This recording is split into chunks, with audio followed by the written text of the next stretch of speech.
Bismillahirrahmanirrahim. Assalamualaikum warahmatullahi wabarakatuh.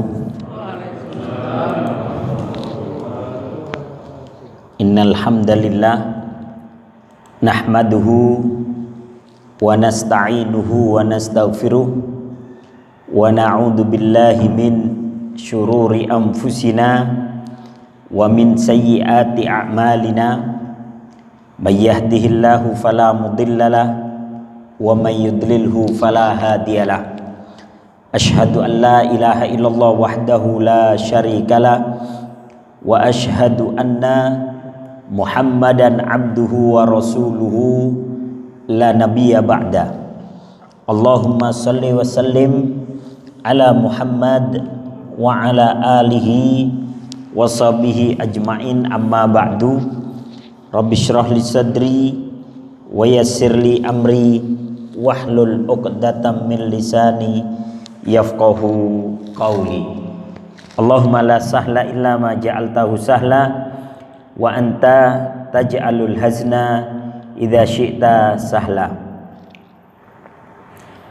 Bapak-bapak yang dirahmati oleh Allah Subhanahu wa taala, alhamdulillah pada pagi hari ini kita mengawali kehidupan kita dengan beribadah, bermunajat kepada Allah Subhanahu wa taala, dan dilanjutkan dengan mendengarkan tausiah sampai waktu syuruk tiba. Mudah-mudahan duduk dan hadirnya kita di tempat yang mulia ini senantiasa menjadi pemberat timbangan amal baik kita nanti yaumul qiyamah. Amin ya rabbal alamin.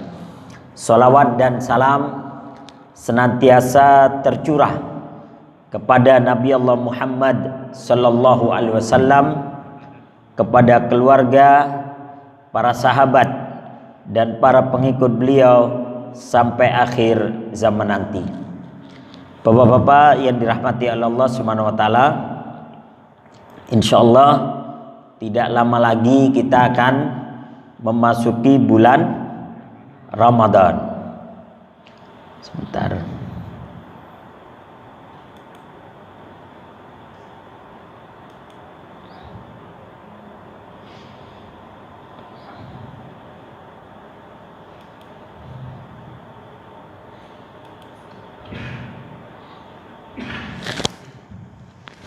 Jadi insyaallah sebentar lagi kita akan memasuki bulan Ramadan, dan kalau Muhammadiyah sudah menetapkan tanggal 13 April ya. Ya mudah-mudahan nanti pemerintah maupun NU, Al-Irsyad, Persis juga bisa sama gitu Pak ya, dan mudah-mudahan tidak ada perbedaan. Nah, sebagaimana kita ketahui bahwasanya perintah Ramadan ini ada setelah Nabi hijrah ke Madinah ya Pak ya. Jadi setelah hijrah ada ke Madinah, kira-kira 2 tahun setelah hijrah berada di Madinah, turunlah surat Al-Baqarah ayat 183 ya. Ya ayyuhalladzina amanu kutiba alaikumusiyam kama kutiba alal ladzina min qablikum la'allakum tattaqun. Wahai orang-orang yang beriman, diwajibkan kepada kalian untuk berpuasa sebagaimana diwajibkan kepada orang-orang sebelum kalian. Apa tujuannya? La'allakum tattaqun, agar kalian bertakwa.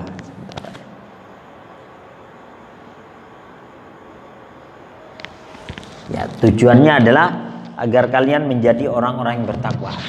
Semua ibadah pada dasarnya adalah tujuannya supaya kita menjadi orang-orang yang bertakwa. Semua ibadah termasuk sholat, haji, semuanya tujuannya adalah takwa. Karena derajat yang paling tinggi dari seorang muslim adalah takwa ya.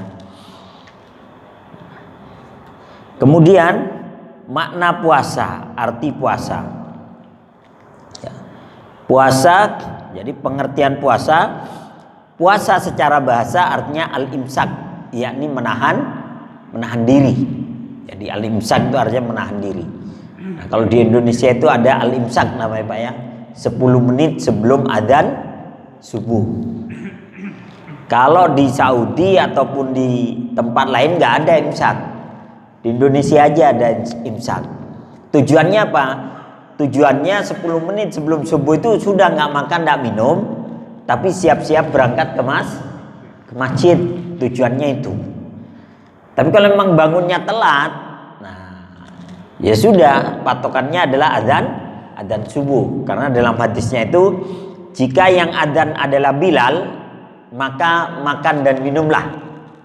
Tapi jika yang adzan adalah Abdullah bin Umi Maktum, berarti adzan subuh, maka berhentilah kalian makan dan minum. Jadi sebenarnya patokannya adalah adzan subuh. Tapi kalau kita bisa sahur, ya kalau misalnya sekarang adzan itu 4:30 lewat 10 menit, kita sahur misalnya jam 4, cukuplah itu Pak ya, 10 menit, setengah jam lah sahur. Jadi 4:30 kita sudah siap-siap ke masjid. Jadi al-imsak itu artinya menahan diri. Nah, sedangkan pengertian puasa menurut syariat Islam adalah menahan diri dari hal-hal yang membatalkan puasa. Jadi menahan diri dari hal-hal yang membatalkan puasa. Dari sejak terbit fajar hingga terbenam matahari. Jadi menahan diri dari hal-hal yang membatalkan puasa dari sejak terbit fajar hingga terbenam matahari. Nah, terbitnya fajar itu sampai antara benang putih dengan benang hitam itu ketemu. Nah, kalau kita ini katanya subuh kita ini agak kecepatan 25 menit ya. Jadi sekarang aja masih gelap gitu. Nah, fajar itu ketemu itu antara warna putih dengan warna hitam. Jadi putihnya mulai kelihatan sedikit. Itu fajar. Tapi ya okelah, kita tetap ikuti patokan adzan subuh sampai terbenamnya matahari. Jadi kita berada dimanapun patokannya adalah sampai terbit fajar, sampai terbenam matahari. Karena kadang ada yang tinggal di Swedia misalnya atau di mana, Pak Ustadz boleh nggak saya ngikuti jamnya di Indonesia? Di Indonesia kan maghrib jam 6 tuh. Kalau di Swedia jam 8. Jadi selisihnya 2 jam. Boleh nggak? Ya nggak boleh, om kita di sana yang ngikuti terbenamnya matahari sana. Jadi sana terbenam mataharinya itu jam 8 malam. Ya itulah perbedaan ini. Jadi ini menahan diri dari hal-hal yang membatalkan puasa. Keutamaan Ramadan. Nah, ini hadis yang membicarakan tentang keutamaan Ramadan. An Abi Hurairah radhiyallahu anhu qala kana Rasulullah sallallahu alaihi wasallam yubashshiru ashabahu yaqulu qad ja'akum syahru Ramadan syahrun mubarak kataballahu alaikum siyamahu fihi tuftahu abwabul jannah wa tughlaqu fihi abwabul jahim wa tughallu fihi syayatin fihi lailatun khairun min alfi syahr man hurima khairaha faqad hurim. Kata Nabi sallallahu alaihi wasallam, qad ja'akum syahru Ramadan, telah datang kepada kalian bulan Ramadan. Jadi kalau Ramadan itu datang, Nabi itu memberikan kabar, ya, memberikan kabar gembira. Nah, ini apa kata Nabi? Qad ja'akum syahru Ramadan, telah datang kepada kalian bulan Ramadan. Jadi Ramadan ini oleh Rasulullah diibaratkan tamu, Pak. Tamu yang datangnya itu membawa keberkahan.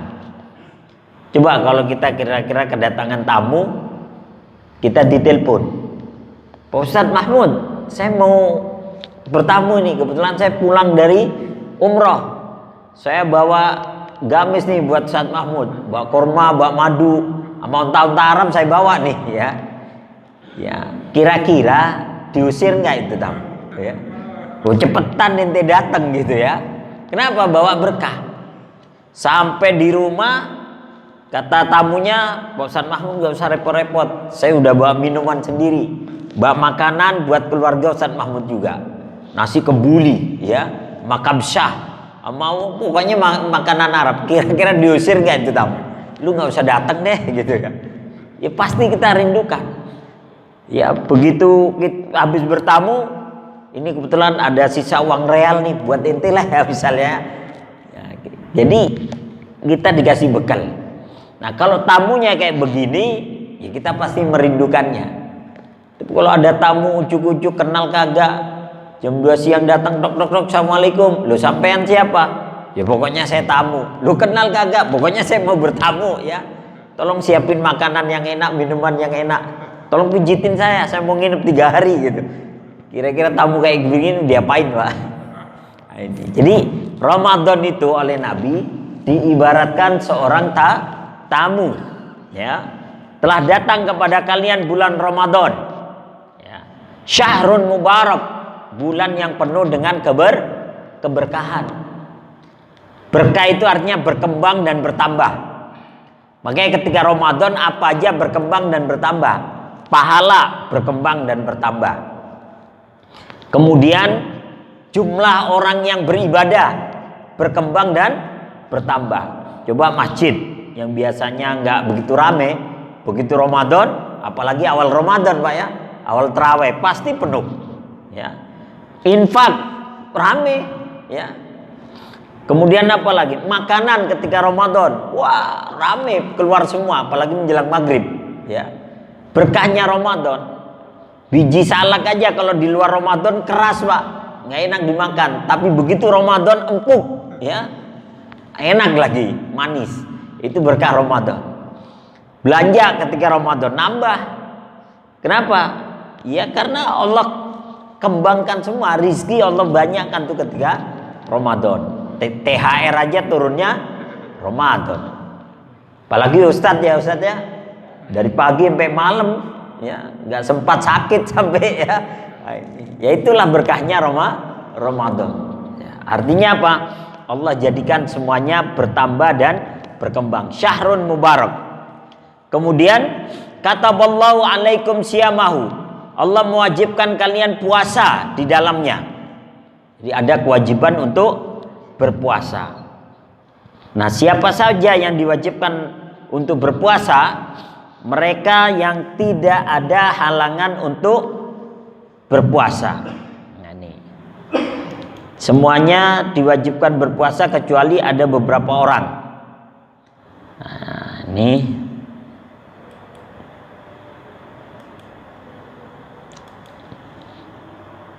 Jadi semuanya diwajibkan berpuasa kecuali beberapa orang.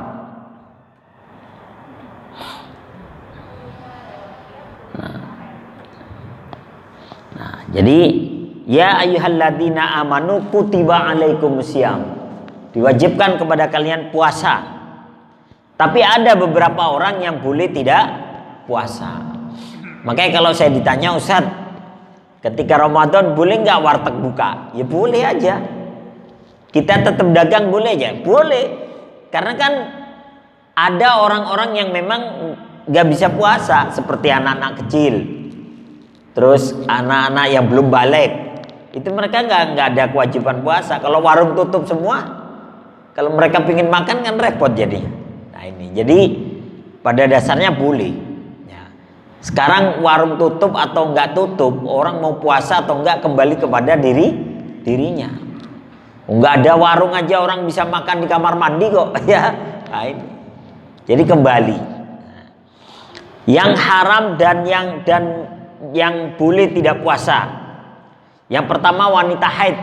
Ya, wanita haid. Wanita haid ini haram untuk puasa.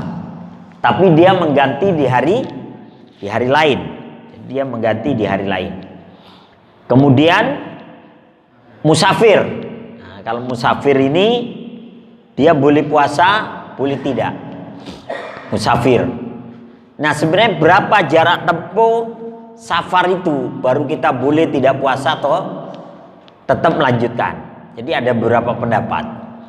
Kalau kembali kepada hadis dalam kitab Bulughul Maram bab tentang sholatus safar, Aisyah radhiyallahu anha menyatakan, karena Rasulullah sallallahu alaihi wasallam idza kharaja salasata amyal shoma ahyanan wa yuftiru ahyanan. Jadi Rasulullah sallallahu alaihi wasallam kalau sudah keluar dari rumahnya dalam jarak 3 mil. 1 mil itu kalau hitungan kita itu 2 km, Pak. Kurang sedikit, 2 km kurang sedikit. 1 mil itu kira-kira 1.800-an. 1 mil itu 1.800-an. Oke, kita genapkan Pak ya 2.000 ya. 2 kilo. Berarti kalau 3 mil 6 km. Ya, 6 km. Kayak dari sini ke terminal Kampung Rambutan lah. Kira-kira Pak ya? Kira-kira segitu. Jadi Rasulullah, tapi ini zaman dulu belum ada motor.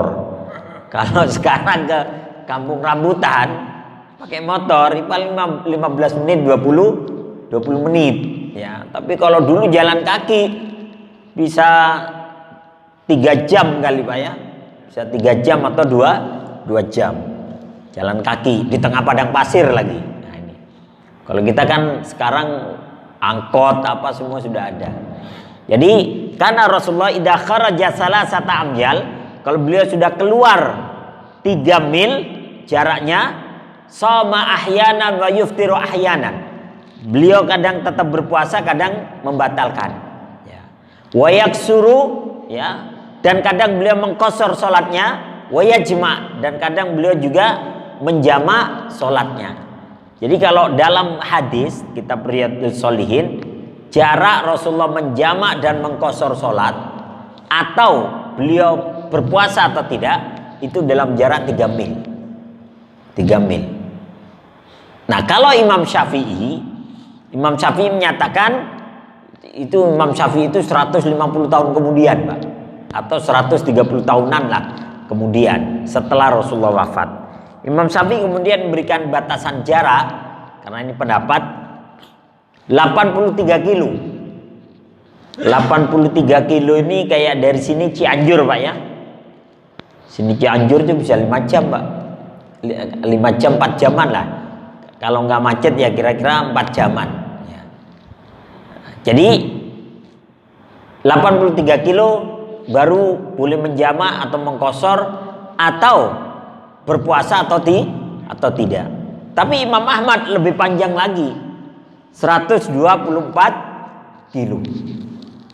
Nah, karena para imam ini berbeda juga dengan hadis, maka kemudian Imam Ibnu Qayyim Al-Jauziyah beliau menyatakan sebenarnya bukan masalah jarak jauhnya atau tidak.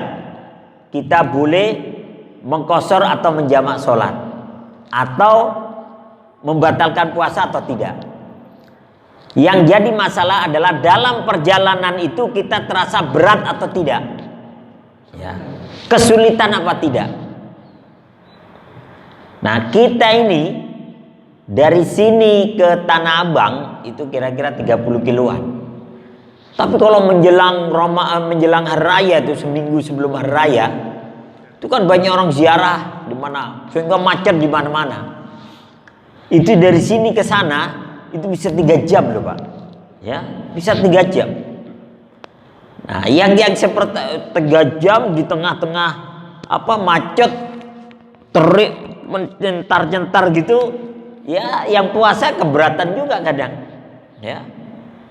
Saya pernah itu kejebak kita masuk jalur busway ya.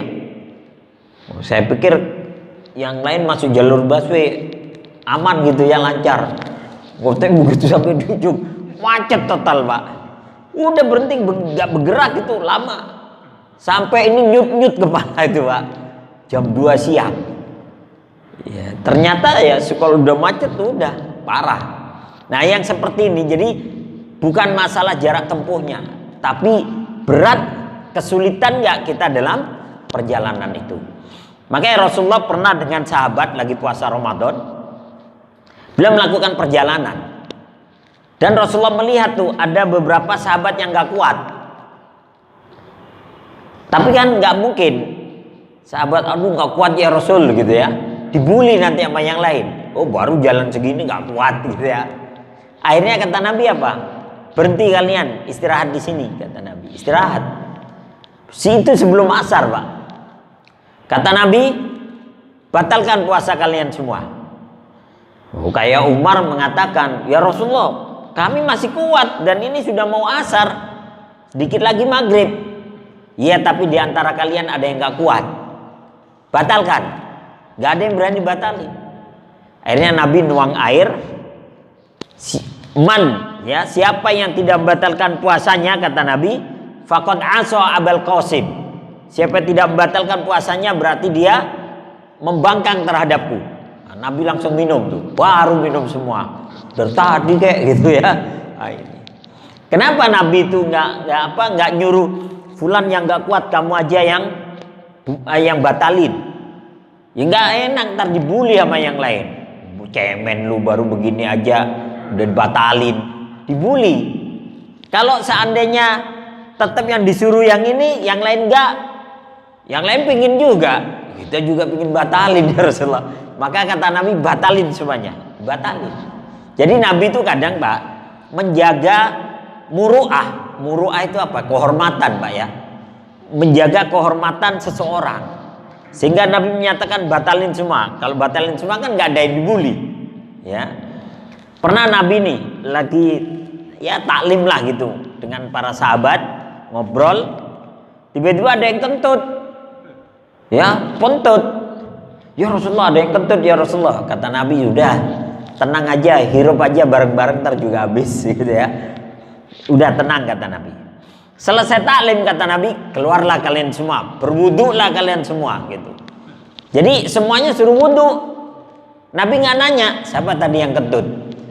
Kalau ada yang ngaku, wah kurang ajar loh ya, kamu ternyata dibully. Maka kata Nabi, kalian semua keluar berwudu lah. Nah kalau semua keluar semua wudu kan tidak ketahuan siapa yang kentut. Nah jadi dijaga muru'ahnya. Maka dalam perjalanan itu Nabi memerintahkan batalkan. Jadi permasalahannya bukan masalah jauh atau jaraknya, tapi masalahnya dalam perjalanan itu kita berat atau enggak. Kita ke Jogja Pak waktu Ramadan, dari sini ke Jogja itu dari rumah ke Halim dijemput pakai mobil AC. Dari Halim ke Jogja pakai pesawat, cuman 45 menit. Sini Halim paling 20 menit, tambah 45 menit. Dari tempat itu 15 menit sampai tempatnya. AC semua dan kita nggak keberatan gitu. Apa kita batalin puasa? Ya enggak. Tapi kalau menurut jarak itunya kita udah boleh tuh. Tapi karena nggak berat dalam perjalanan itu, ya kita lanjutkan aja puasa kuat. Ya. Tapi kalau dari sini Jogja ngesot, itu baru berat. Ya.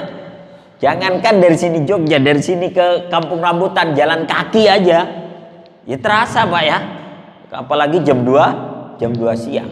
Maka bukan masalah, kata Imam Ibnu Qayyim Al-Jauziyah, bukan masalah jaraknya, tapi masalahnya engkau mengalami kesulitan apa enggak dalam perjalanan itu.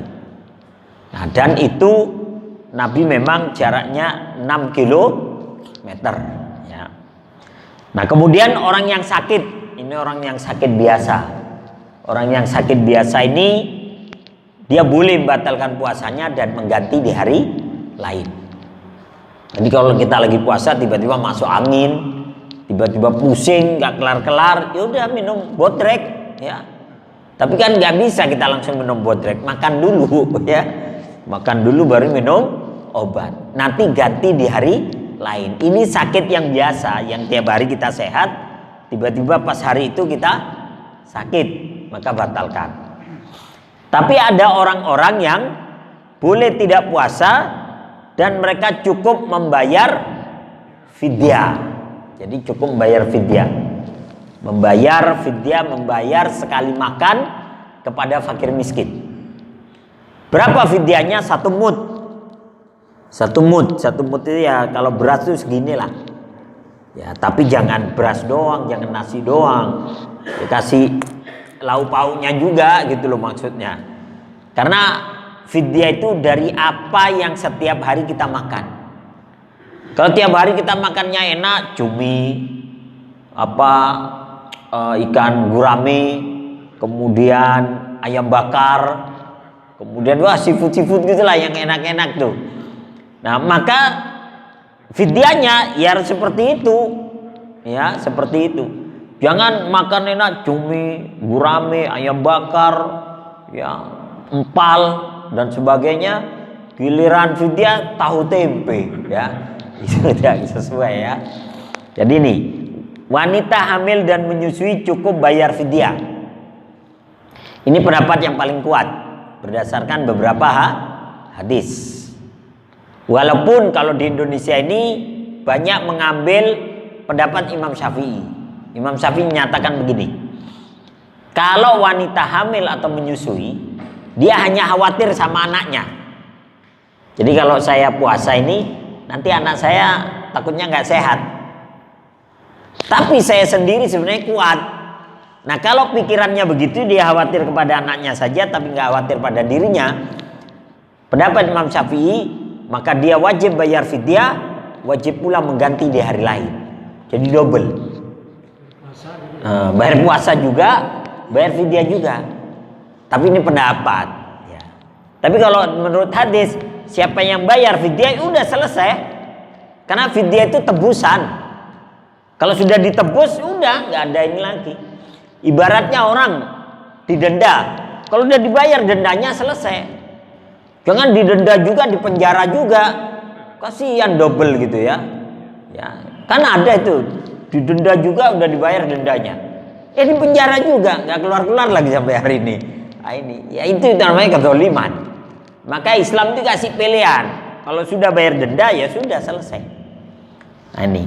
Jadi wanita hamil dan menyusui cukup bayar fidyah, bayar denda saja. Karena kalau ambil ya itu kembali kepada kita, mau ambil mazhabnya Imam Syafi'i silahkan. Cuman kan jadi berat, bayar fidyah juga ganti di hari lain. Nah, sekarang hamil, bayar fidyah. Nah, tahun depan mau puasa masih nyusuin. Tahun depannya lagi hamil lagi. Tahun depannya nyusuin lagi. Tahun depannya hamil lagi, terus kapan bayarnya? Nah, ini ya sudah dengan fidyah itu selesai ya. Nah, ini hadis-hadis yang berkaitan dengan wanita hamil dan menyusui. Ucapan Ibnu Abbas, wanita yang hamil dan wanita yang menyusui apabila khawatir atas kesehatan anak-anak mereka, maka boleh tidak puasa dan cukup membayar fidyah, memberi makan seorang miskin. Jadi satu hari puasa yang ia tinggalkan, sekali makan memberinya, bukan 3 kali makan. Karena ada takbir masjid ngitungnya makan pagi, makan siang, makan malam, ya. Sekali makan, memberikan iftar, memberikan berbuka puasa. Dan itu satu mud. Satu mud itu gandum diambil segini, kemudian diolah ya jadinya seperti ini. Sama nasi pun kalau beras diambil segini, yaitu bisa satu piring munjung Pak ya, satu piring penuh. Nah itu. Kemudian hadis berikutnya yang berkaitan dengan fidyah diriwayatkan dari Nafi' dan dari Abdullah bin Umar bahwa sesungguhnya istrinya Nafi' bertanya kepadanya tentang puasa Ramadan. Matur nuwun Pak. Sedang ia dalam keadaan hamil. Ya, maka Abdullah bin Umar menjawab, berbukalah dan berikan makan seorang fakir miskin dan tidak usah mengkodok puasa. Jadi kalau sudah fidyah, tidak usah mengkodok lagi. Ya, tapi kan kita kembali, kalau Anda mau ikut pendapat yang Imam Syafi'i monggo. Ya. Jadi cukup membayar fidyah dan tidak perlu mengkodok puasa. Nah berikutnya tentang wanita hamil dan menyusui diriwayatkan dari Sa'id bin Abi Urwah dari Ibnu Abbas, beliau berkata, apabila seorang wanita hamil khawatir akan kesehatan dirinya dan wanita yang menyusui khawatir akan kesehatan anaknya jika puasa Ramadan, beliau berkata, kedua-duanya boleh berbuka atau tidak puasa, dan harus memberikan makan seorang fakir miskin, dan tidak perlu mengkodok puasa. Jadi kalau sudah bayar fidyah, nggak perlu mengkodok lagi. Nah, ini. Jadi ya Islam itu tidak memberatkan sebenarnya. Dengan fidyah itu selesai. Ya. Nah, kemudian hadis berikutnya yang berkaitan dengan fidyah juga. Dari Malik, dari Nafi, bahwa Abdullah bin Umar pernah ditanya tentang seorang wanita hamil yang tidak berpuasa karena khawatir tentang anaknya. Beliau menjawab, dia boleh berbuka dan memberikan makan setiap harinya satu orang miskin, 1 mud dari gandum. Berapa 1 mud? Inilah Pak, 1 genggaman gini Pak. Tapi tangannya orang Arab ya. Kalau tangan saya kecil gitu ya. Tapi tangan orang Arab 1 gandum begini itu diolah. Boleh diolah jadi bubur atau diolah jadi roti. Bisa kalau segini nih ya rotinya bisa gede. Ya, bisa gede. Ya beras pun kalau segini ya bisa 1 piring lah lebih gitu ya. Nah, berikutnya fidyah boleh dikeluarkan sekaligus dari awal bulan atau akhir bulan atau setiap hari yang ia tidak berpuasa padanya. Boleh juga dengan membuat makanan lalu mengundang atau dikirimkan kepada fakir miskin. Jadi kalau kita nggak mau ngundang ya kita antarkan. Pak, tiap hari kami memberikan buka sebagai fidyah untuk istri saya yang sedang hamil selama 1 bulan penuh misalnya. Sebagaimana dilakukan oleh Anas bin Malik, disebutkan annahu dha'ufa anisyam ilman fasana'a aman fasana'a jafnatan sarid wada'a salasina miskinan wa ashba'ahum. Bahwa Anas bin Malik tidak mampu berpuasa selama setahun. Jadi dalam 1 tahun dia nggak bisa puasa. Kenapa? Usianya 90 tahun. Ya, usianya 90 tahun sehingga dia tidak mampu berpuasa. Lalu beliau membuat 1 nampan bubur yang besar, sarid namanya buburnya. Sarid itu Pak, bubur gandum dicampur sama daging kambing Pak. Tapi bandingnya 1/4 tepungnya 1 kilo kambingnya. Kalau kita kan kebalik, tepungnya 5 kilo, kambingnya 1/4. Jadi lebih banyak daging kambingnya, itu diolah jadi 1. Terus biasanya nanti dikasih di atasnya kayak roti-roti itu. Jadi makannya itu buburnya itu tuplek ke roti. Jadi makan dengan rotinya itu. Terus ada kayak kari-karinya gitu Pak. Nah itu namanya sarid ya. Bahwa Anas bin Malik tidak mampu berpuasa selama setahun, lalu beliau membuat 1 nampan besar bubur sarid dan mengundang 30 orang miskin dan mengenyangkan mereka ya, mengenyangkan mereka. Hadis riwayat Daruqutni, disahihkan sanadnya oleh Syekh Albani dalam kitab Al-Irwa ya.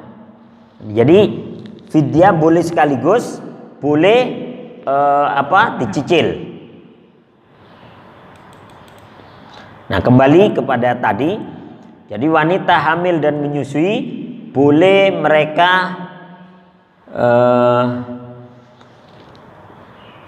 membayar fidyah dan tidak perlu mengqadha puasa.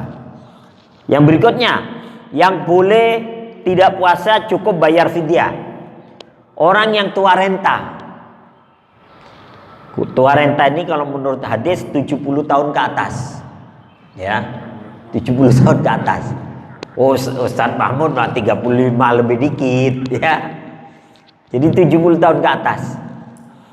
Ya. Orang yang 70 tahun ke atas, kalau dia kuat puasa silakan tetap berpuasa. Tapi kalau sedang berpuasa tiba-tiba sakit. Nah, sakitnya itu cukup diganti dengan fidyah. Dia tidak perlu lagi ganti di hari lain. Kan ada saya ada jamaah itu usianya 83 tahun. Puasa masih kuat Pak. Nah 1 hari dia buang-buang air tuh. Jadi puasa dapat berapa hari gitu. Dapat 13 hari atau berapa hari. Dia buang-buang air. Sehingga hari itu dia nggak puasa. sama besoknya 3 hari pokoknya nggak puasa. Gimana Ustaz, saya ganti di hari lain atau bayar fidyah? Bapak kan 83 tahun, Bapak bayar fidyah saja. Jadi dia panggil 3 orang miskin, suruh makan di rumahnya, diajak berbuka sebagai fidyahnya yang 3 hari. 3 orang panggil. Jadi ini yang 70 tahun ke atas. Tapi kalau kayak Pak Rusli ini yang masih 40 tahun ke bawah, ya ganti di hari lain ya. Ganti di hari lain ya Pak ya. Jadi 70 tahun ke atas intinya. Ya. Nah, kemudian berikutnya yang boleh bayar fidyah saja, orang yang sakit menahun. Jadi tiap hari sebenarnya dia sakit, walaupun kelihatannya sehat. Contoh, orang yang mah kronis. Ya Pak ya, saya ada anak murid dia kena mah kronis. Lambungnya itu kadang nempel satu dengan yang lainnya. Sampai kadang kalau udah nempel tuh kadang nanti bolong gitu. Harus dioperasi dan sebagainya. Sehingga dokter menyatakan kamu nggak bisa puasa. Kenapa? Karena tiap 4 jam sekali dia harus makan dan harus minum obat. Dia kronis, badannya sehat, masih SMA, ya. Tapi kalau dia puasa atau telat makan dikit, langsung itu kambuh mahnya. Nah, orang yang seperti ini kan berarti sakit menahun, Pak ya. Tiap hari sebenarnya sakit. Maka yang seperti ini boleh tidak puasa, cukup bayar fidyah. Atau orang yang sakit jantung misalnya ya, tiap hari dia harus minum obat. Karena kalau berhenti minum, jantungnya berhenti juga. Diumumin nanti di Al-Fitrah ya. Nah, maka yang seperti ini boleh tidak puasa tapi mengganti di hari lain. Dan yang terakhir adalah yang boleh bayar fidyah adalah orang yang bekerja berat. Orang yang bekerja berat. Seperti penambang belerang itu yang di Kawah Ijen. Itu dia harus turun ke kawahnya itu sekitar 3 km Pak. Naik 3 km lagi dengan mikul belerangnya itu, dengan asap kawahnya yang panas dan baunya menyengat tuh, sehingga mereka harus menyediakan air tiap harinya, bawa air dan harus selalu minum karena kalau enggak dehidrasi. Nah, tiap hari begitu kerjaannya. Dan yang seperti ini boleh bayar fidyah. Atau kuli panggul ya, kuli panggul di pelabuhan atau yang memang berat lah ya, tiap hari nggak mungkin karena tiap hari begitu kerjaannya. Nah, kecuali kuli bangunan. Kalau kuli bangunan kan ada masa-masa fatrah gitu ya, masa kekosongan lah gitu. Kecuali kalau tiap hari dia ada job terus ya, ada pekerjaan terus sehingga dalam setahun dia nggak mungkin mengganti gitu. Nah, ini bayar fidyah. Tapi kalau dia sebulan 3 bulan nguli terus ada sebulan kosong, sebulan itu dia boleh puasa lah. Jadi inilah orang-orang yang boleh tidak puasa, boleh berpuasa, boleh tidak puasa tapi mengganti di hari lain, dan ada yang boleh tidak puasa tapi cukup membayar fidyah.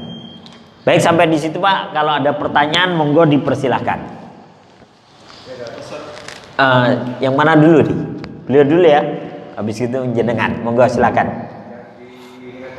Bekerja berat sama yang boleh buka alasan tadi. Sebenarnya kan itu bisa di-manage ya. Oh ya. Waktunya. Jadi tidak jadikan alasan untuk bekerja berat atau gitu. Maksudnya di-manage begini. Dalam 1 tahun full tadi kan atau tiap-tiap bulannya mesti ada istirahat. Nah, istirahat yang seharusnya mungkin dalam 1 bulan 5 atau 4 kali dikurangi, artinya untuk ditabung pada waktu Ramadan waktunya atau penghasilannya. Nah, pada waktu Ramadan tadi full dia tidak istirahat. Oh ya, itu kembali kepada orangnya sebenarnya. Tadi gitu. Jadi nggak dalam 1 bulan kan dia bisa jadang full atau pas Ramadan seperti ya saudara-saudara kita yang dari Minang itu kan begitu. Iya. Yang bisa mengingat waktunya pada waktu Ramadan libur total. Iya. Ini tidak jadikan alasan untuk bekerja berat atau bekerja jualan tadi. Oh ya, jadi intinya begini. Yaitu kembali kepada kita memanagenya. Cuman fikihnya itu memberitahukan seperti ini gitu loh. Jadi rambu-rambunya fikihnya begini. Perkara kita misalnya pekerja berat, saya ini pekerja berat, tapi saya tetap ingin puasa Ramadan, berarti saya harus libur sebulan. Ya monggo silakan. Tapi intinya fikihnya tetap harus disampaikan, ya. Nggak bisa kemudian kita hapus itu nomor 7, nggak bisa. Artinya fikih itu tetap harus sampaikan. Perkara itu nanti orangnya meminit seperti itu, ya monggo itu lebih baik. Tapi artinya jangan kemudian kita mau menghilangkan hukum fikihnya. Rambu-rambunya tetap harus ada. Nah, kenapa? Karena ada orang-orang yang memang justru ketika Ramadan dia makin berat, kayak polisi, tentara itu Pak ya. Malah ditugaskan di jalanan itu. Siang-siang ngatur apa dan sebagainya. Yang seperti ini kan beda lagi. Artinya kalau dia mampu memanage seperti itu lebih baik. Ya kalau misalnya 11 bulan kan sudah dagang nih. Udah Ramadan saya libur total, itu berarti bagus, lebih baik. Dan itu memang dilakukan oleh para sahabat. Sahabat Nabi selama 11 bulan dagang. Ramadan sibuk itikaf itu, apalagi di 10 hari terakhir. Ya itu bagus ya. Cuman kalau di Arab Saudi Ramadan toko malah buka Pak ya, dari asar sampai subuh lagi. Nah nanti habis subuh mereka tutup tuh, asar buka lagi tuh sampai subuh lagi. Ya nggak apa-apa sih, itu kembali kepada mereka. Intinya fikihnya ada, bahwa orang-orang yang bekerja berat dalam fikih diaturnya seperti ini. Begitu Pak ya. Wallahu a'lam bishawab. Ya kondisional ya, kondisional lah. Artinya fikihnya ada aturannya begini. Perkara kita memanagenya bagaimana, ya kembali kepada kita. Allahu a'lam bishawab. Karena kayak supir antar kota, kayak Sumatera, Bali, itu selama Ramadan susah juga itu kan. Dia paling enggak mau ganti di hari lain atau dia bayar fidyah. Wallahu a'lam bishawab. Itu ya. Juga orang yang karenta dulu. Nah, orang yang karenta, fikihnya ada. Tapi kalau ternyata dia 80 tahun masih kuat puasa, kuat ganti di hari lain, ya monggo. Tapi fikihnya tetap ada gitu loh. Artinya kalau bahasa kita apa? Undang-undangnya ada. Perkara nanti disiasati, yaitu kembali kepada kita. Ya, begitu. Monggo silakan. Waalaikumsalam warahmatullahi. Yang saya tanyakan itu kaitan dengan wanita hamil dan menyusui. Kan harus bayar fidyah ya. Yang pertama saya tanyakan itu kan niat bayar fidyahnya bagaimana. Yang kedua, yang bayar fidyahnya itu ibu yang menyusui atau yang hamil, atau misalkan dia punya suami yang bayar. Kalau misalkan dia nggak punya suami, misalkan janda, itu siapa yang bayar? Terus kalau misalkan yang bersangkutan tidak kuat bayar fidyah, itu gimana Ustaz? Oh ya. Jadi wanita dan hamil dan menyusui wajib bayar fidyah. Nah, yang bayarin siapa? Ya suaminya lah, ya. Suaminya kalau dia punya suami. Kalau dia misalnya janda, ya keluarganya. Mungkin dia punya orang tua, mungkin dia punya kakak kandung, mungkin dia punya adik kandung yang laki. Mereka harus membantu untuk membayarkan fidyahnya. Ya sebenarnya fidyah itu nggak terlalu berat sih kalau dicampurkan dengan makan keseharian Pak ya. Kita masak nih, misalnya ada anggota kita, keluarga kita yang hamil, udah masak, panggil aja satu orang atau bungkuskan. Tiap hari kan tidak terasa. Yang terasa memang kalau sekaligus. Jadi itu teknis saja. Artinya kalau dia tidak mampu bayar, harus ada orang-orang yang membantunya untuk membayarkan fidyahnya. Ya, siapa? Ya keluarganya. Kecuali dia sebatang kara, nggak punya siapa-siapa ya. Miskin pula sebatang kara. Hamil lagi, cuman hamilnya di mana kalau sendirian gitu kan? Ya artinya harus ada yang bantu. Ya kalau enggak ya dia boleh minta tolong kepada dalam hal ini ulil amri gitu. Ya RT setempat atau RW setempat, Pak RT atau Pak RW. Kalau enggak, ya dia yang dikasih zakat. Semua ngasih zakat ke dia, mudah-mudahan dengan zakatnya itu dia juga bisa bayar fidyah. Begitu ya. Wallahu a'lam bishawab. Niatnya itu cukup dengan bahasa Indonesia aja. Oh, sebenarnya fidyah itu cukup dilafatkan begini. Jadi ada beberapa hal yang wajib gitu untuk dikasih tahu. Zakat misalnya, ini zakat mal saya. Ya bahasanya sebenarnya niat itu kan pada dasarnya dalam hati. Cuman bagaimana lafadznya? Ya udah, ini saya bayar zakat mal saya sekian. Ini bayar zakat fitrah saya sekian. Maka ya udah kami terima dan mudah-mudahan Allah berkahi apa yang kau keluarkan. Sama bayar fidyah juga begitu. Anas bin Malik ketika dia tidak berpuasa habis zuhur, setelah selesai Ramadan, dia habis zuhur dia bilang, datanglah 30 orang dari kalangan du'afa ke rumahku, ya, untuk makan di rumah sampai kenyang sebagai fidyah. Jadi fidyah itu disebutkan, ini saya bayar fidyah karena istri saya hamil, ini saya bayar fidyah karena mertua saya sudah tua renta, ini saya bayar fidyah karena adik saya sakit menahun. Ya kita sebutkan. Jadi kita lafadzkan, ini adalah fidyah dari adik saya. Jangan sampai nanti itu hamil kok nggak pernah bayar fidyah. Karena apa? Nggak pernah dilafatkan. Tapi kalau dilafatkan kan, enggak, dia bayar fidyah kok, kami dipanggil dan sebagainya. Begitu ya. Jadi hanya dilafatkan gitu aja. Bahwa ini adalah fidyah dari karena orang tua saya tua renta, karena istri saya hamil, gitu ya. Wallahu a'lam bishawab. Ya. Jadi ini Pak ya, artinya inilah fikihnya, ya, inilah fikihnya. Perkara nanti dalam kondisinya ternyata kita kuat dan bisa mensiasati bahwa kita tetap bisa ibadah, itu jauh lebih baik lagi. Ya. Baik, mudah-mudahan ini manfaat. Mari kita tutup dengan hamdalah dan doa kafaratul majlis. Alhamdulillahirabbil alamin. Subhanakallahumma wa bihamdika asyhadu an la ilaha illa anta astaghfiruka wa atubu ilaik. Assalamualaikum warahmatullahi wabarakatuh.